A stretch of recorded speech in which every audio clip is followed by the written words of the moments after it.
Movie की starting में हम एक बड़े से डायनासोर हेनरी और उसकी वाइफ को देखते हैं। वे दोनों मिलजुल कर खेती करते हैं और फिर उनकी मेहनत रंग लाती है। सारे बीज पौधों का रूप ले लेते हैं। इसके साथ उनके लिए आज एक और खुशी का दिन था, क्योंकि आज उनके बच्चे अंडों से बाहर आने वाले थे। और तभी पहले अंडे से एक बेबी डायनासोर निकलती है जिसका नाम लीवी होता है, और दूसरे से थोड़ा सा शरारती बग बाहर आता है, और तीसरे सबसे बड़े अंडे से सबसे छोटा डायनासोर आर्लो बाहर आता है। जिसके बाद तीनों भाई बहन अपने घर के सामने बड़ा पंजा पर्वत देखते हैं, और फिर उनके माता पिता उन्हें अपनी खेती दिखाते हैं और कहते हैं कि हम सबको मिलजुल कर इसकी देखरेख करनी है। और अब थोड़े टाइम बाद इनकी फसल के साथ बच्चे भी बड़े हो जाते हैं, जहां ये सब मिलकर काम करते हैं। और बेचारे आर्लो को मुर्गियों को खाना देने का काम दिया जाता है, पर आर्लो बहुत डरपोक होता है। वो तो मुर्गियों से भी बहुत डरता है, जिसकी वजह से वो अपना काम कभी भी सही से नहीं कर पाता। जिसके बाद वो सारा खाना पत्थरों के भंडार घर के अंदर डाल देते हैं, ताकि वो खाने को जंगली जानवरों से बचा सके। और फिर हेनरी की वाइफ और हेनरी अपने पंजे की छाप भंडार घर में लगा देते हैं। ये देखकर उनके बच्चे भी छाप लगाने के लिए एक्साइटेड हो जाते हैं। लेकिन तब हेनरी उनसे कहता है कि छाप लगाने के लिए तुम्हें कोई बड़ा काम करना होगा, जो कि अपनी भलाई के लिए नहीं बल्कि किसी दूसरे की भलाई के लिए हो। फिर तुम अपनी छाप इस भंडार गृह पर लगा सकोगे। बच्चे समय के साथ और बड़े हो जाते हैं, जहां बग मैदान साफ करके अपनी छाप को लगाता है, और लीवी भी अपना काम पूरा करके अपनी छाप लगा देती है। सबकी छाप लगी देखकर आर्लो भी छाप लगाने के लिए उत्साहित हो जाता है, पर वहाँ बग उसे उल्लू बनाकर डरा देता है और उससे कहता है कि तुम हमेशा सब काम बिगाड़ते रहते हो और तुम कितने बड़े डरपोक हो। पर तभी वहाँ उसके डैड आ जाते हैं और आर्लो नाराज होकर वहाँ से चला जाता है।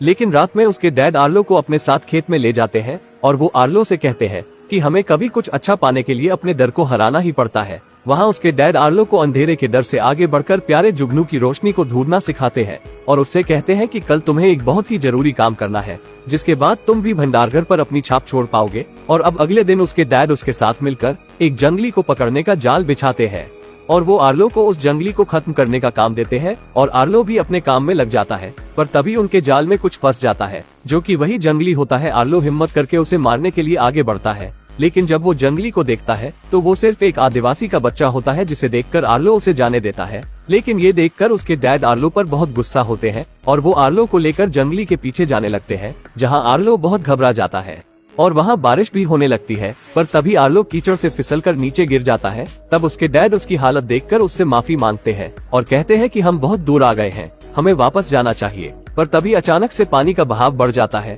और उसके डैड उसे बचाने के लिए उसे एक ऊंची पहाड़ी पर फेंक देते हैं, पर वो खुद को तेज बहाव से बचा नहीं पाते, जिससे उनकी वही डेथ हो जाती है। जिसके बाद आर्लो और उसकी माँ पर सारे काम का बोझ आ जाता है, पर उसकी माँ कमजोर हो गई थी। वो आर्लो को थोड़ा ज्यादा काम करने को कहती है, वरना सर्दियों के लिए उनके पास खाना कम पड़ जाएगा। जिस पर आर्लो कहता है कि माँ, मैं अपने परिवार को भूखा नहीं मरने दूंगा। फिर आर्लो भंडार घर में खाना भरने लगता है, पर तभी वो जंगली आर्लो का खाना लेकर भाग जाता है। आर्लो भी उसके पीछे भागता है, पर जंगली आर्लो की नाक पर चढ़ जाता है, जिसकी वजह से आर्लो डरकर नदी में गिर जाता है और पत्थर से टकराकर बेहोश हो जाता है। पर जब उसकी आंख खुलती है तो वो खुद को एक नदी के किनारे पर पाता है।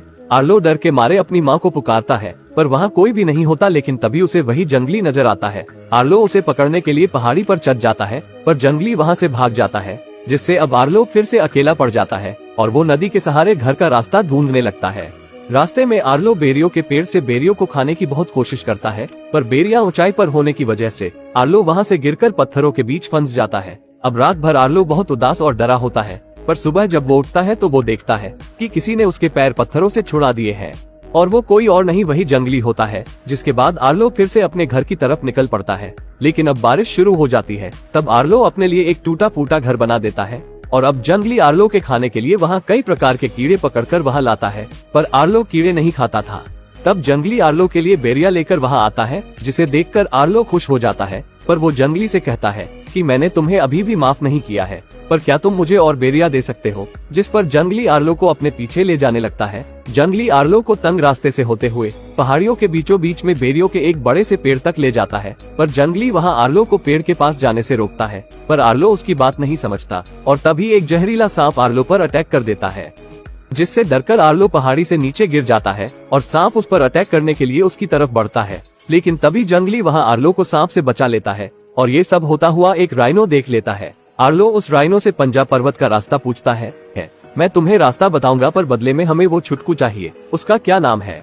तब आर्लो कहता है कि पता नहीं, जिस पर राइनो कहता है कि हम नाम के लिए ध्यान लगाएंगे और नाम रखा तो उसे भी रखेंगे, और वो अलग अलग नाम बोलने लगता है, जिसे देखकर आर्लो उस जंगली को स्पॉट कहकर पुकारता है और इस जंगली को भी यह नाम पसंद आ जाता है। जिसके बाद आर्लो और स्पॉट अपनी मंजिल की तरफ आगे बढ़ जाते हैं और रास्ते में वो खूब बातें भी करते हैं। स्पॉट आर्लो को पानी में तैरना भी सिखाता है, पर वहाँ एक गड़बड़ हो जाती है कि वो दोनों कुछ सड़े हुए फल खा लेते हैं, जिससे उन दोनों को नशा हो जाता है और वो दोनों बेहोश हो जाते हैं। फिर रात में आर्लो स्पॉट को अपने डैड की तरह जुगनू दिखाता है, जिन्हें देखकर स्पॉट भी हैरान हो जाता है। वो दोनों जुगनू को पकड़ने के लिए दौड़ने लगते हैं, जिसके बाद आर्लो कहता है कि मुझे मेरे परिवार की बहुत याद आती है। वो लकड़ियों से जमीन पर अपने परिवार को बनाता है, लेकिन उसे लगता है कि स्पॉट उसकी बात नहीं समझ पाएगा, पर तभी स्पॉट भी लकड़ियों से अपना परिवार बना देता है और अपने माँ पापा को मिट्टी से दबा देता है, क्योंकि अब वो इस दुनिया में नहीं थे। ये देखकर आर्लो भी अपने पापा को मिट्टी में दबा देता है। वो दोनों ही बहुत दुखी हो जाते हैं, पर स्पॉट अपने माँ बाप को तारों में देखने लगता है,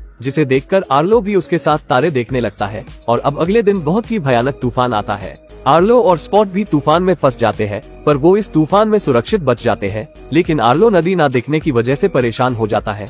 वो सोचता है कि अब वो घर कैसे पहुंचेगा, पर तभी उसे कुछ परिंदे नजर आते हैं। आर्लो उनसे मदद मांगने लगता है, पर वो परिंदे बहुत ही शैतान थे। वे आर्लो से कहते हैं कि हमें तुमसे किसी जंगली की गंध आ रही है, बताओ वो कहाँ है। आर्लो के बहुत छुपाने पर भी जंगली उन्हें दिख जाता है।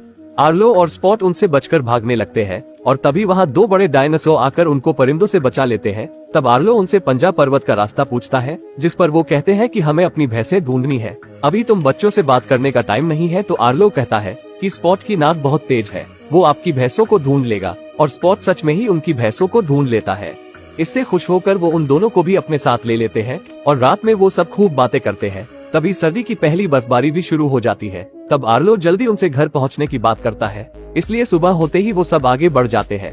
रास्ते में आर्लो और स्पॉट भी भैंसों को देखने में मदद करते हैं और वहाँ आर्लो को पंजा पर्वत की चोटी दिख जाती है। तब आर्लो उन सब से अलविदा लेकर स्पॉट के साथ अपने घर की तरफ बढ़ने लगता है और वो दोनों पंजा पर्वत के बहुत करीब पहुंच जाते हैं। पर तभी फिर से बारिश शुरू हो जाती है और वो शैतानी परिंदे आर्लो पर हमला करके स्पॉट को अपने साथ ले जाते हैं और आर्लो को पहाड़ी से नीचे गिरा देते हैं, जहां आर्लो बेलों में फंसकर बेहोश हो जाता है। तब आर्लो को उसके डैड दिखते हैं, जो आर्लो को बेलों से आजाद करके अपने घर की तरफ ले जाने लगते हैं। तो आर्लो कहता है कि मेरा दोस्त स्पॉट दूसरी तरफ है, डैड मुझे उसे बचाना होगा। लेकिन उसके पापा तो उससे कुछ भी नहीं बोलते, जिससे आर्लो को पता चलता है कि वो सच में यहाँ नहीं है और आर्लो की आंख खुल जाती है, क्योंकि वो सपना था। और आर्लो हिम्मत करके अपने आप को बेलों से छुड़ा लेता है और वो स्पॉट को बचाने पहुँच जाता है। पर तभी पानी का बहाव बढ़ जाता है। आर्लो और स्पॉट पानी के बहाव में बह जाते हैं, पर आर्लो स्पॉट को पकड़कर किसी तरह पानी से बाहर ले आता है, जहां अब स्पॉट को भी होश आ जाता है। जिसके बाद वो दोनों पंजा पर्वत से होते हुए आर्लो के घर तक पहुंच जाते हैं। पर तभी कोई पीछे से आवाज देता है, जो कि दिखने में स्पॉट की तरह लग रहे थे। स्पॉट भी उनकी तरफ आगे बढ़ता है। स्पॉट उनसे मिलकर और वो स्पॉट से मिलकर बहुत खुश होते हैं और स्पॉट आर्लो के पास वापस आ जाता है। लेकिन आर्लो स्पॉट को उसके परिवार के पास भेज देता है, क्योंकि आर्लो परिवार की कमी को जानता था। पर वो दोनों एक दूसरे से बिछड़ने पर बहुत उदास होते हैं और फिर स्पॉट अपने परिवार के साथ लौट जाता है और आर्लो स्पॉट को अलविदा करने के बाद अपने घर चला जाता है। आर्लो का परिवार उसे गले से लगा लेता है और मूवी की यही पर ही हैप्पी एंडिंग हो जाती है। दोस्तों यहाँ तक आ ही गए हो तो वीडियो को एक लाइक जरूर करें और भी ऐसी ही मूवी एक्सप्लेन वीडियो देखने के लिए चैनल को भी जरूर सब्सक्राइब करें। हम मिलेंगे आपसे बहुत ही जल्द ऐसी ही धमाकेदार वीडियो में, तब तक के लिए गुड बाय।